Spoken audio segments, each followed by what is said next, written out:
Some little-known facts about you. Just throw them out, okay? A characteristic you value most in other people. I like people who don't pretend they're something that they're not. So women who wear less makeup than average. People who are short but don't try to wear heels. People who are tall but don't cower in their height.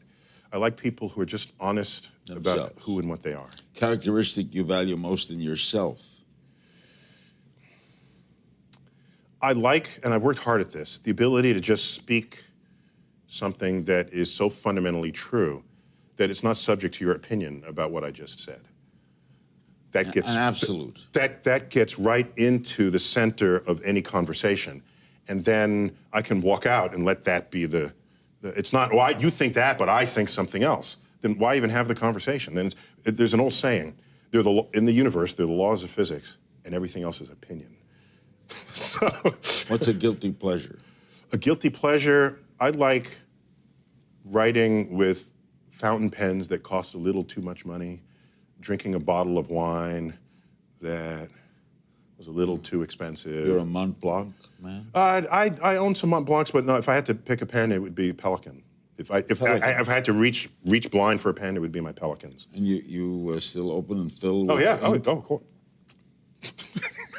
So you don't... The ink well, and you got to clean it, and know thy pen, because many people who might use fountain pens don't, because they're afraid they'll leak on an airplane. Yeah. But if you know your pens and understand them, some have temperament. So this ballpoint is trite. I usually have to bathe after I use a ballpoint. What's a weird talent you have?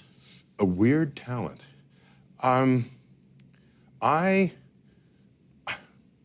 Well, you can tweet in 100. There it is. Call that Twitter. I can tweet. I like carving something that's long into something that is short and having it have more meaning than it had previously. Example. No, just look at all the words that people put out and they think they're communicating and they're not.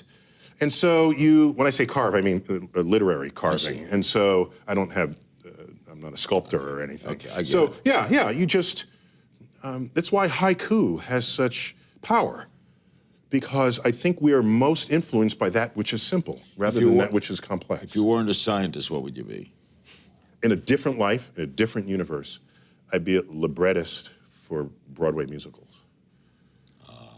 Yeah. I still tear up in the simplest boy meets girl, and the emotion is so overwhelming that they can no longer speak their feelings, they have to sing it. Do you have a favorite space pun?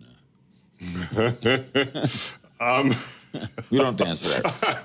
Well, yeah, where are the asteroids? They're behind Uranus. It's okay. Like that's a musician. Can we get away with that? Is there a musician your fans would be surprised you listen to? I would say my musical tastes are diverse, but I'm a big fan of the blues and Buddy Guy.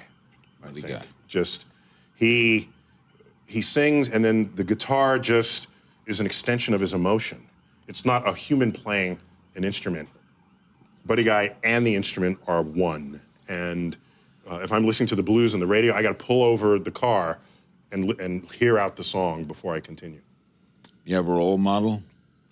I think the concept of role model is overrated, because what happens? You have a role model, and then the person messes up, or they get caught doing something, and then what, does your life collapse because your role model did something bad? Good thinking. So here's what you do. You assemble your role model a la carte. So when I was a kid, I found an educator whose talents I liked as educator. I found people who were moral, and I would follow them. And I found people who were great athletes, and I only honored the athletic part of their lives. I didn't care what else they did, or if they did drugs, but if they were good athletes, and I stapled this together, and that became my role model a la carte. Plus, if coming from the Bronx, I needed a black person who grew up where I grew up, who became an astrophysicist as my role model. I would have never become an astrophysicist.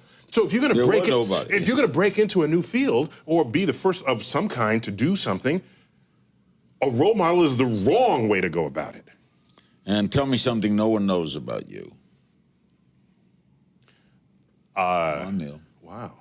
it's hard to have something that no one knows when you become public, right? Yeah. I mean, that's, here's one that's just rare. People could figure this out, but I own more than 100 ties, each with a different and distinct cosmic theme on them.